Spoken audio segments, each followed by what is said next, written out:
ಸಾರಿ inspector. ಇದ್ರಲ್ಲಿ ಇವ್ರದ್ದೇನು ತಪ್ಪಿಲ್ಲ, ತಪ್ಪೆಲ್ಲ ನಂದೆ. ಹಲೋ, ಏನ್ ತಮಾಷೆನಾ? ಅಷ್ಟೇ ಹೇಳಿ ಸುಮ್ಮನಾದ್ರೆ ಹೇಗೆ? ಏನಾಯ್ತು ಅಂತ ಸರಿಯಾಗಿ ಹೇಳು. ಅದು ಅಮೂಲ್ಯ ನಂಗೆ ನೆಕ್ಲೆಸ್ನ ವಾಪಸ್ ಕೊಟ್ಟಿದ್ಲು. ಮದ್ವೆ ಬಿಸಿಲಿ ನಾನೇ ಅದನ್ನ ಮರ್ತ್ಬಿಟ್ಟಿದ್ದೆ. ಈಗ ಅವ್ಳು ಹೇಳಿದ್ಮೇಲೆ ನೆನಪಾಯ್ತು, ನನ್ನ ನೆಕ್ಲೆಸ್ ನನ್ನ ಹತ್ರನೇ ಇದೆ. ಏನಮ್ಮ ಕಾನೂನು ಅಂದ್ರೆ ಆಟ ಅನ್ಕೊಂಡಿದ್ಯಾ? ಈ ವಯಸ್ಸಿಗೆ ಮರುವ ಎಲ್ಲದಕ್ಕೂ ಒಂದು ಲಿಮಿಟ್ ಅನ್ನೋದು ಇರಬೇಕು. ಸಾರಿ ಇನ್ಸ್ಪೆಕ್ಟರ್. ನಿಮ್ಮ ಸ್ವಾರಿನ ಇವ್ರ ಹತ್ರ ಕೇಳಿ. ಸುಮ್ಮನೆ ನೀವೇ ಅನುಮಾನ ಪಟ್ಕೊಂಡು ನಮ್ಮ ಟೈಮ್ ವೇಸ್ಟ್ ಮಾಡಿದಿರಾ. ಮತ್ತೆ ಯಾವತ್ತು ಇಂಥ ಕೆಲಸ ಮಾಡಕ್ ಹೋಗ್ಬೇಡ. ಕಾನ್ಸ್ಟೇಬಲ್ ಬಂದ್ರೆ.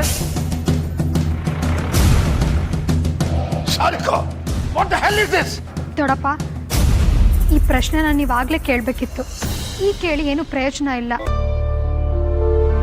ಏನಮ್ಮ, ನಮ್ಮ ಅಕ್ಕನ ಮನೆ, ನಮ್ಮ ಅಕ್ಕನ ಮಕ್ಕಳು ಅಂತ ತಲೆ ಮೇಲೆ ಹೊತ್ಕೊಂಡು ಮೆರೆಸ್ತಿದ್ದಲ್ಲ. ಇವ್ರಿಗೆ ನಮ್ಮ ಮೇಲೆ ಯಾವ ಮರ್ಯಾದೆ ಇದೆ ಅಂತ ಈಗ ಗೊತ್ತಾಯ್ತಾ? ಇವ್ರು ಕೊಟ್ಟ ಮರ್ಯಾದೆಗೆ ಮೊದಲು ಥ್ಯಾಂಕ್ಸ್ ಹೇಳ್ಬಿಡಮ್ಮ.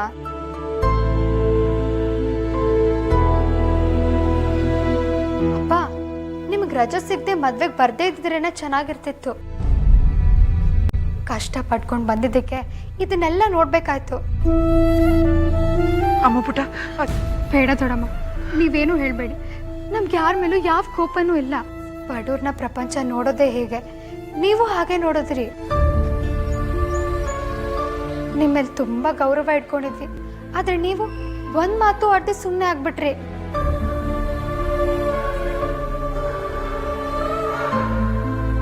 ಸಾರಿ ಅಣ್ಣ, ನಮ್ಮಿಂದಾಗಿ ಅನಾವಶ್ಯಕವಾಗಿ ಹೀಗಾಗೋಯ್ತು. ಸಂತೋಷವಾಗಿರ್ಬೇಕಾದ ಟೈಮಲ್ಲಿ ಸಂಕಟ ಪಡೋವಾಗೋಯ್ತು. ಅಮ್ಮ, ದಯವಿಟ್ಟು ಹಾಗೆಲ್ಲ ಮಾತಾಡ್ಬೇಡ ಕಣೆ. ನಿಂದೇನು ತಪ್ಪಿಲ್ಲ ಅಣ್ಣ. ದೊಡ್ಡೋರೇ ಸುಮ್ಮನಿರುವಾಗ ನೀನ್ ತಾನೇ ಏನ್ ಮಾಡ್ತೀಯ? ಕಂಗ್ರಾಟ್ಸ್ ಅದ್ಕೆ. ನಡೆದಿರೋದ್ನೆಲ್ಲ ಮರೆತು ಖುಷಿಯಾಗಿರಿ. Happy married life. ವೇದಾಂತ್, ನೀನ್ ತುಂಬಾ ಗ್ರೇಟ್. ನಿನ್ನ ಸರಿಯಾಗಿ ಕಾಡ್ಸಿದ್ದಕ್ಕೆ ನೀನ್ ಕರೆಕ್ಟಾಗಿ ರಿವೆಂಜ್ ತಗೊಂಡಲ್ಲ. ನಿನಗೆ ಈಗ ಖುಷಿಯಾಗಿರ್ಬೇಕಲ್ಲ? ನನಗೆ ದುಡ್ಡಿನ ಚಟ ಅಲ್ವಾ? ನಾನು ಕಳ್ಳಿ ಅಲ್ವಾ? ನಾನು ನಿನ್ನಂಥ ಮನುಷ್ಯನ ನೋಡೇ ಇಲ್ಲ. ನಾನು ಬ್ಯಾಗ್ ಹಿಡ್ಕೊಂಡಿದ್ದನ್ನ ನೋಡಿ ನೀನೇ ಒಂದು ತೀರ್ಮಾನಕ್ಕೆ ಬಂದ್ಬಿಟ್ಟೆ ಅಲ್ಲ? ಆದ್ರೆ ನಾನು ಆ ಬ್ಯಾಗ್ನ ಯಾಕೆ ಹಿಡ್ಕೊಂಡಿದ್ದೆ ಅಂತಾನೂ ಕೇಳಲಿಲ್ಲ. ನನಗೆ ಮಾತಾಡೋದಕ್ಕೆ ಒಂದು ಅವಕಾಶನೂ ಕೊಡ್ಲಿಲ್ಲ. ಆ ಬ್ಯಾಗ್ ಯಾರ್ದಾಗಿತ್ತೋ ಅವರೇ ಕರುಣೆ ತೋರಿಸಿ ಮಾತಾಡಿದ್ರು. ಆದ್ರೆ ನೀನ್ ಮಾತ್ರ ನನ್ನ ಕಳ್ಳಿ ಅನ್ನೋ ತೀರ್ಮಾನಕ್ಕೆ ಬಂದ್ಬಿಟ್ಟಿದ್ದೆ. ನನ್ನ ಸಿಚುವೇಶನ್ ಅಲ್ಲಿ ಯಾರೇ ಇದ್ರು ಹಾಗೆ ಯೋಚನೆ ಮಾಡ್ತೀನಿ. ನಾನೇನೋ ದೊಡ್ಡ ತಪ್ಪು ಮಾಡಿದ್ದೀನಿ ಅನ್ನೋ ಥರ ಮಾತಾಡ. ನೀನು ನಡ್ಕೊಂಡ ರೀತಿ ಹಾಗಿತ್ತು. ಅಷ್ಟಕ್ಕೂ ಇಷ್ಟೆಲ್ಲ ಪ್ರಾಬ್ಲಮ್ ಆಗಿದ್ದು ನಿನ್ನಿಂದ. ನೀನೇ ದೊಡ್ಡ ಪ್ರಾಬ್ಲಮ್. ಎಲ್ಲರೂ ಅವ್ರವ್ರ ಲಿಮಿಟಲ್ಲಿದ್ರೆ ಎಲ್ಲವೂ ಸರಿಯಾಗಿರುತ್ತೆ. ಸರಿ ಸರ್, ಇನ್ ಮುಂದೆ ಲಿಮಿಟ್ ಏನು ಅಂತ ತಿಳ್ಕೊತೀವಿ. ನಿಮ್ ಕ್ಯಾರೆಕ್ಟರ್ ಕೂಡ ಅರ್ಥ ಆಯ್ತು. ನನ್ನ ಸಿಚುಯೇಷನ್ ಅಲ್ಲಿ ಯಾರೇ ಇದ್ದಿದ್ರು ಹೀಗೆ ಮಾಡಿರ್ತಿದ್ರು ಅಂದ್ರಲ್ಲ, ಅಲ್ಲೇ ಅರ್ಥ ಆಯ್ತು ನೀವೇನು ಅಂತ. ಬರೀ ಅಕ್ಕ ಬೇಡ, ಇನ್ನೇನು ಮಾತಾಡ್ಬೇಡ. ಈಗಾಗಿರೋ ಮರ್ಯಾದೆನೇ ಸಾಕು. ಇನ್ನೊಂದು ನಿಮಿಷ ಕೂಡ ನಾವಿಲ್ಲಿರಲ್ಲ. ಬರೀ ಬರೀ ಹೋಗ್ಬಿಡ್ಬೇಕು. ಬರೀ ಒಂದು ನಿಮಿಷ ನಿಂತ್ಕೊ. ಬರೀ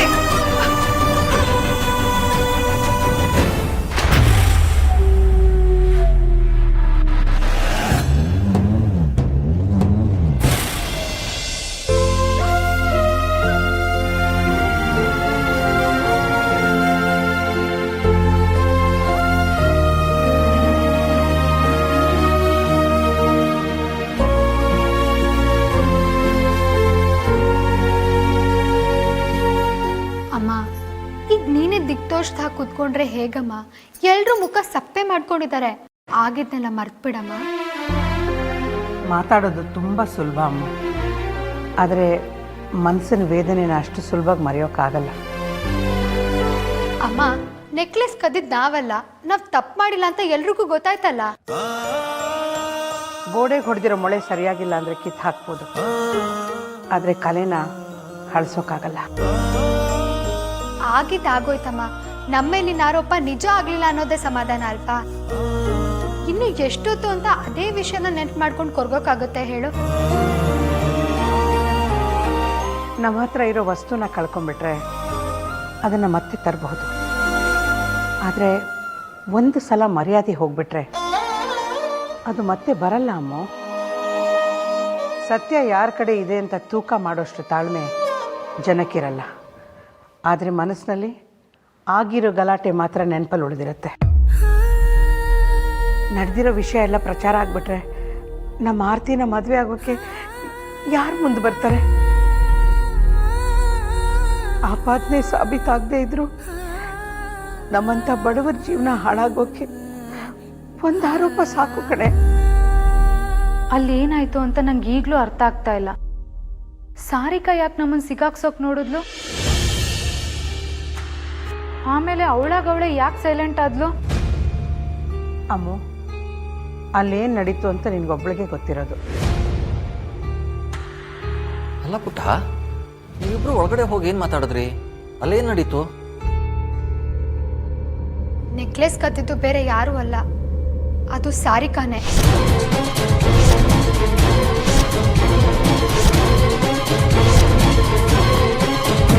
ಸತ್ಯ ಏನು ಅಂದ್ರೆ, ಮದ್ವೆ ಹಿಂದಿನ ದಿನ ರಾತ್ರಿ ಸಾರಿಕಾ ಅನುಮಾನಾಸ್ಪದವಾಗಿ ನಾವಿದ್ರ ಕಡೆ ಬಂದಿದ್ಲು. ಅದನ್ನ ಅದೃಷ್ಟವಶಾತ್ ವಿಕ್ರಾಂತ್ ನೋಡ್ದ.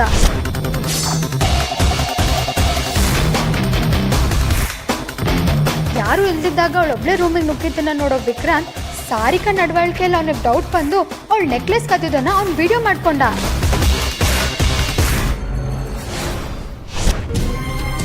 ಹಾಗಿದ್ರೆ ಯಾಕಕ್ಕ ವಿಕ್ರಾಂತ್ ಮೊದಲೇ ಹೇಳಲಿಲ್ಲ? ಅದಕ್ಕೂ ಒಂದು ಕಾರಣ ಇದೆ. ನಡೆದಿದ್ದನ್ನ ನೋಡಿ ವಿಕ್ರಾಂತ್ಗೆ ಶಾಕ್ ಆಗಿತ್ತು. ಸಾರಿಕಾ ಯಾಕೆ ಹೀಗೆ ಮಾಡಿದ್ಲು ಅಂತ ಕನ್ಫ್ಯೂಷನ್ ಅಲ್ಲಿದ್ರು. ಅವ್ರೇನಾದ್ರೂ ಮೊದಲೇ ಈ ವಿಚಾರನ ಎಲ್ರಿಗೂ ತಿಳಿಸಿದಿದ್ರೆ ಎಂಥ ಮನೆಗೆ ಮಗಳನ್ನ ಕೊಡ್ತಿದೀವಿ ಅಂತ ಹೆಣ್ಣಿನ ಮನೆಯವರು ಟೆನ್ಷನ್ ಮಾಡ್ಕೊಳ್ಳೋ ಸಾಧ್ಯತೆ ಇತ್ತು. ಈ ವಿಷಯ ನಿನ್ಗೆ ಯಾವಾಗ ಗೊತ್ತಾಯ್ತಕ್ಕ? ಪೊಲೀಸ್ ಬಂದಾಗ ನಾನು ವಿಕ್ರಾಂತ್ ಇದನ್ನೇ ಮಾತಾಡ್ತಾ ಇದ್ವಿ.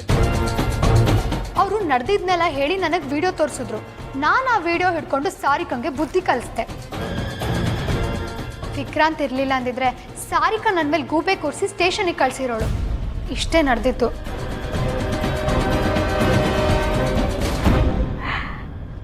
ಎಷ್ಟು ಒಳ್ಳೆಯವನಲ್ವ ವಿಕ್ರಾಂತು. ದೇವ್ರ ಥರ ಬಂದು ನಮ್ಮನ್ನೆಲ್ಲ ಕಾಪಾಡ್ಬಿಟ್ಟ.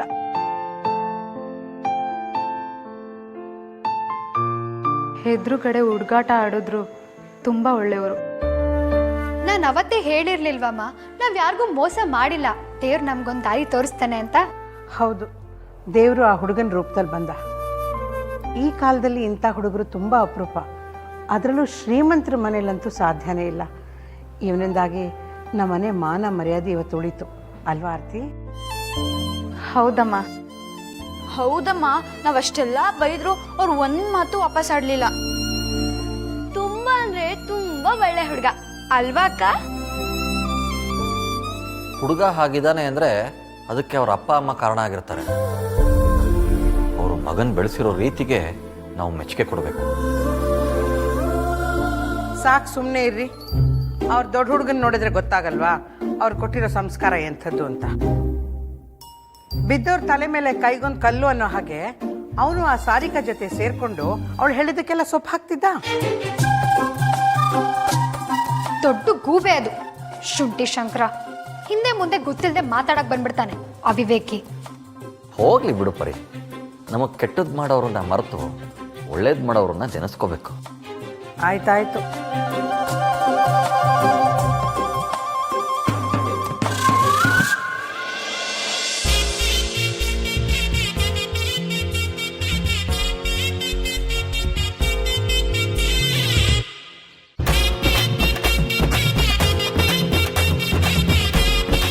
ಆದ್ಯ, ಬಲ್ಗಾಲಿನಿಂದ ಸೇರುವುದು ಬಲ್ಗಾಲಿಟ್ಟು ಒಳಗ್ ಬಾಮ್ಮ. ಬಾ ಪುಟ್ಟ.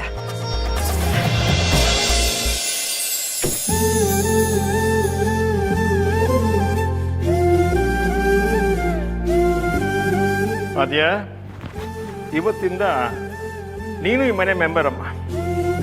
ಮದುವೆಯಾಗಿ ಗಂಡನ ಮನೆಗೆ ಬಂದು ಹೊಸದ್ರಲ್ಲಿ ಇಲ್ಲಿ ವಾತಾವರಣಕ್ಕೆ ಹೊಂದ್ಕೊಳ್ಳೋ ಸ್ವಲ್ಪ ಸಮಯ ಬೇಕಾಗತ್ತೆ. ಆದರೆ ನೀನೇನು ಯೋಚನೆ ಮಾಡಬೇಡಮ್ಮ, ನೀನು ನನ್ನ ಮಗಳಿದ್ದ ಹಾಗೆ ನಾವೇ ನಿಂಗೆ ಅಡ್ಜಸ್ಟ್ ಆಗ್ಬಿಡ್ತೀವಿ, ಓಕೆನಾ? ಥ್ಯಾಂಕ್ ಯು ಮಾವ.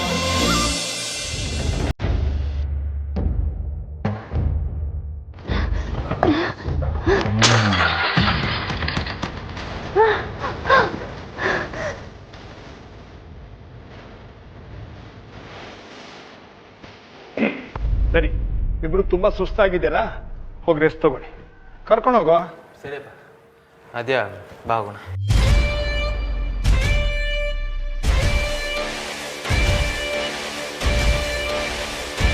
ಹೋಗಿ.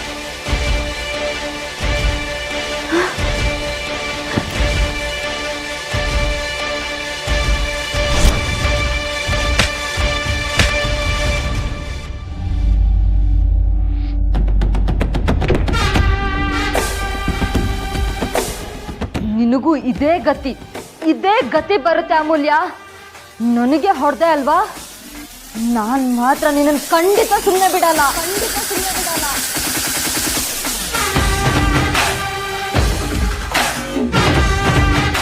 ಮಾಡೋದೆಲ್ಲ ಮಾಡ್ಬಿಟ್ಟು ಆರಾಮಾಗಿ ಚೆಸ್ ಆಡ್ತಾ ಕೂತಿದೀಯಾ? ಏನು ಯೋಚನೆ ಮಾಡ್ತಿದೀಯಾ? ಇನ್ನೂ ನನ್ನ ತಂಗಿ ಮಕ್ಕಳಿಗೆ ಹೇಗೆ ಕಷ್ಟ ಕೊಡಬಹುದು ಅನ್ನೋದನ್ನ ಯೋಚನೆ ಮಾಡ್ತಿದೀಯಾ?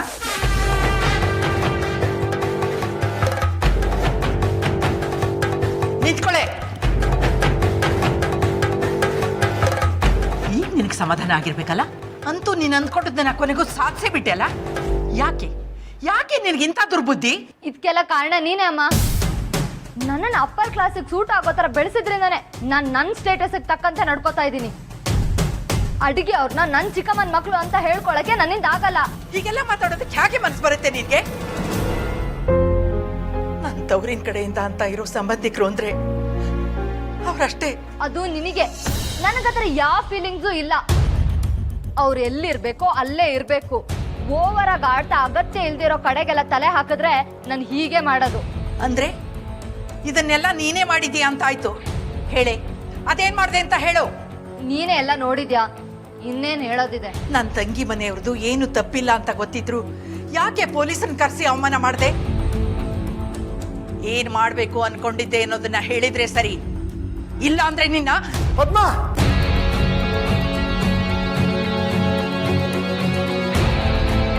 ಪದ್ಮಾ ಏನ್ ಮಾಡ್ತಾ ಇದೀಯ ನೀನು? ಕೇಳಿದ್ರ ಇವಳನ್ನ? ಅಲ್ಲಿ ನಡೆದಿರೋದಕ್ಕೆಲ್ಲ ಇವಳೇ ಕಾರಣ ರೀ. ಇವಳನ್ನ ಪದ್ಮಾ, ಏನಫ್ ಇಸ್ ಎನಫ್. ಯಾರೋ ಮೂರರಿಗೋಸ್ಕರ ನನ್ನ ಮಗಳಿಗೆ ಹಿಂಸೆ ಕೊಡ್ತಾ ಇದೆಯಾ ನೀನು? ಅವಳ ನನ್ನ ತಂಗಿರಿ. ಮೂರನೇವಳು ಹೇಗ್ರಿ ಆಗ್ತಾಳೆ? ಇವಳಿಗೆ ಪಿತ್ತ ನೆತ್ತಿಗೇರಿದೆ. ಮುತ್ತು ಮಾಡಿ ಬೆಳೆಸಿದ್ದು ಜಾಸ್ತಿ ಆಗಿದೆ. ನೀವು ನನ್ನ ತಡಿಬೇಡಿ. Stop it Padma. ನಿನಗೆ ಅವಳು ತಂಗಿ ಆದ್ರೆ ನಂಗೆ ಇವಳು ಮಗಳು ಕಣೆ. ನಾನು ಇವಳನ್ನ ವಹಿಸ್ಕೊಂಡು ಮಾತಾಡೋದು. ನನಗೆ ನಿನ್ ಮೇಲೆ ಮದುವೆ ಮನೆ ಸಿಟ್ಟು ಬಂದಿತ್ತು ಪದ್ಮಾ. ಮಾತುಗೂ ಎಲ್ಲ ಶಾಸ್ತ್ರಕ್ಕೂ ತಂಗಿ ಮಕ್ಕಳು ಅಂತ ಸಭೆಯಲ್ಲಿ ಇವಳನ್ನ ಅವಮಾನ ಮಾಡಿದ್ಯಾ. ನಿನ್ಗೆ ಅವ್ರು ಹೆಚ್ಚಾಗಿರ್ಬೋದು, ನಂಗೆ ಇವಳೇ ಸರ್ವಸ್ವ. ನಾನು ಇವಳು ಪರ ನಿಲ್ಲೋದು.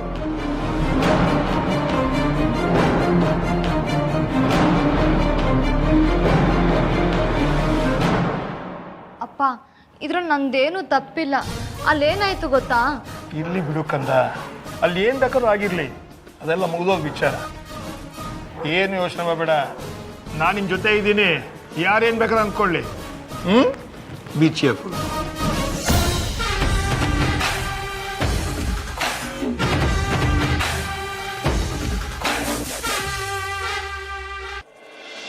ತುಂಬ ಚೆನ್ನಾಗಿ ನಡೆಸ್ಕೊಟ್ರಿ ಮಂಜಣ್ಣ, ಥ್ಯಾಂಕ್ ಯು.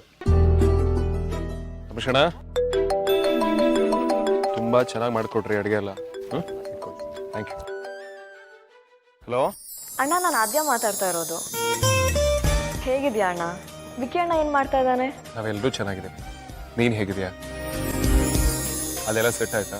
ಇಲ್ಲೆಲ್ಲ ಓಕೆ ಅಣ್ಣ. ಆಲ್ರೆಡಿ ನಮ್ಮನ್ನು ಮಿಸ್ ಮಾಡ್ಕೊಳ್ತಿದ್ಯಾ? ಮಿಸ್ ಮಾಡ್ಕೊಳ್ತಿರೋದೇನೋ ನಿಜಾನೇ, ಆದರೆ ನಾನು ಕಾಲ್ ಮಾಡಿರೋದು ಅದಕ್ಕಲ್ಲ. ವಿಷಯ ಬೇರೆನೇ ಇದೆ. ಬೇರೆ ವಿಷಯನ? ಏನಾಯ್ತು ಅದ್ಯಾ? All okay? ಇಲ್ಲೆಲ್ಲ ಓಕೆ, ಏನೂ ಪ್ರಾಬ್ಲಮ್ ಇಲ್ಲ. ನಾನು ಹೇಳೋ ವಿಷಯ ಕೇಳಿದರೆ ನೀನು ಏನು ಹೇಳ್ತೀಯ ಅಂತ ನಂಗೆ ಚೆನ್ನಾಗಿ ಗೊತ್ತು.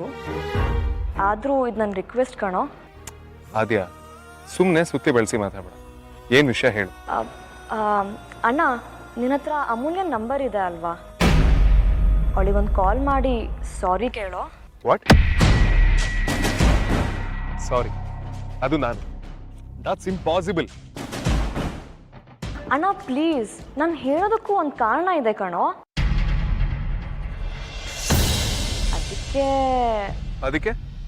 ಅದಕ್ಕೇನು? ಅದಕ್ಕೆ ಅಮೂಲ್ಯ ಹತ್ರ ನೀನು ಒಮ್ಮೆ ಮಾತಾಡೋಣ. ನೀನು ಒಂದ್ಸಲ ಅಮೂಲ್ಯನ ಹತ್ರ ಮಾತಾಡು, ಆಮೇಲೆ ನಾನು ಆ ವಿಚಾರ ಮನೇಲಿ ಮಾತಾಡ್ತೀನಿ. ಅವಾಗ ಅವರಿಗೂ ಬೆಟರ್ ಅನ್ಸುತ್ತಲ್ವಾ? ನೋ ಅದ್ಯಾ, ನಾಟ್ ಪಾಸಿಬಲ್. ಅಷ್ಟಕ್ಕೂ ಅಮೂಲ್ಯನ ಬಗ್ಗೆ ಗೊತ್ತಿಲ್ಲದೆ ಮಾತಾಡಿದ್ದು ತಪ್ಪಲ್ವಾ? ನೋಡೋದ್ಯಾ, ನಾನು ವಿಷಯ ಗೊತ್ತಿಲ್ಲದೆ ಮಾಡಿದ್ದಲ್ಲ, ಈಗ ನೀನು ವಿಷಯ ಗೊತ್ತಿಲ್ಲದೆ ಮಾತಾಡ್ತೀನಿ. ಅವಳು ನನಗೆ ಇರಿಟೇಟ್ ಮಾಡಬೇಕು ಅಂತ ಏನೇನೆಲ್ಲ ಮಾಡಿದಳನ್ನೋ ಐಡಿಯಾ ಕೂಡ ನಿನಗಿಲ್ಲ. ಅಣ್ಣದು ಹಾಗಲ್ಲ ಅಣ್ಣ, ನೀನು ಮಾತಾಡಿದ್ರೆ ನಂಗೆ ತುಂಬ ಹೆಲ್ಪ್ ಆಗುತ್ತೆ. ಅದು ಅಲ್ಲದೆ ಸೆನ್ಸಿಟಿವ್ ಮ್ಯಾಟರ್. ಒಂದ್ ವೇಳೆ ನಾನು ತಪ್ಪಿದ್ರೆ ಅವ್ರ ಮನೆಯವ್ರ ಹತ್ರ ಮಾತಾಡ್ತೀನಿ ಹೊರತು ಆ ಬಜಾರ್ ಹತ್ರ ಮಾತ್ರ ಮಾತಾಡೋದಿಲ್ಲ. ನಮ್ಮ ವಿಷಯ ಏನಾದ್ರು ಇದ್ರೆ ಮಾತಾಡೋಣ. ಅವಳ ಬಗ್ಗೆನೇ ಮಾತಾಡ್ಬೇಕು ಅನ್ನೋದಾದ್ರೆ I'm hanging up. I'm sorry. ಅಣ್ಣ ಹಲೋ.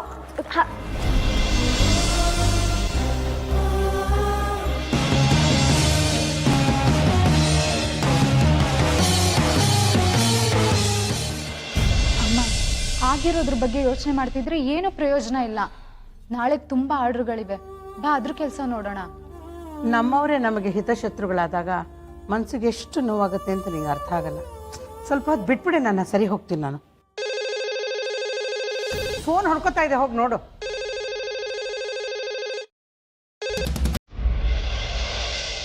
ಹಲೋ. ಹಲೋ ಮಂಜು, ನಾನು ಪದ್ಮ ಮಾತಾಡ್ತಿರೋದು. ಸ್ವಲ್ಪ ಪರಿಗೆ ಫೋನ್ ಕೊಡ್ತೀರಾ? ಹಾಂ, ಕೊಟ್ಟೆ.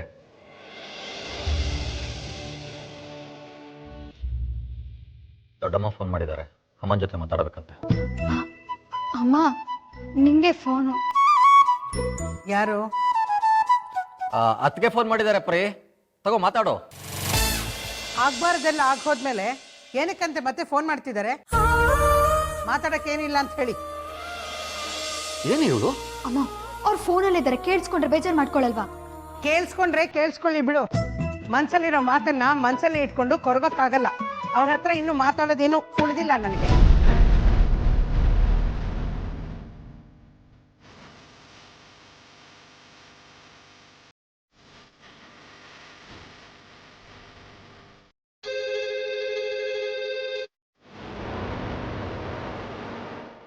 ಅದಕ್ಕೆ ಮತ್ತೆ ಫೋನ್ ಮಾಡಿದಾರ?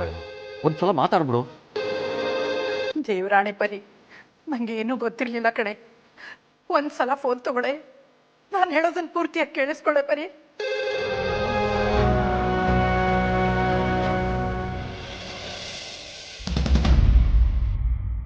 ಹಲೋ.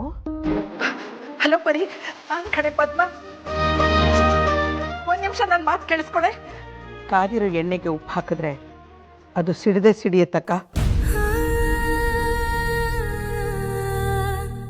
ನಿಮ್ಮ ಅಂತಸ್ತಿಗೂ ನಮ್ಮ ಅಂತಸ್ತಿಗೂ ಹೊಂದಾಣಿಕೆ ಆಗಲ್ಲ. ದಯವಿಟ್ಟು ಇನ್ಮೇಲೆ ನನಗೆ ಫೋನ್ ಮಾಡಿ ತೊಂದರೆ ಕೊಡಬೇಡ.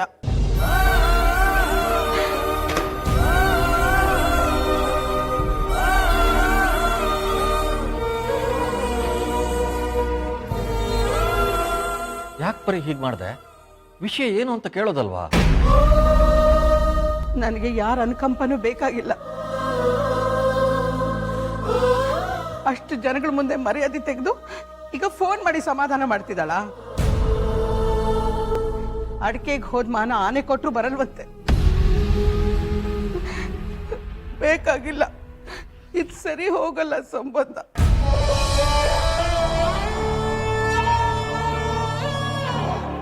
ಇನ್ಮೇಲೆ ಅವ್ರು ಯಾರಾದ್ರೂ ಫೋನ್ ಮಾಡಿದ್ರೆ ಯಾರು ಫೋನ್ ತೆಗಿಬೇಡಿ.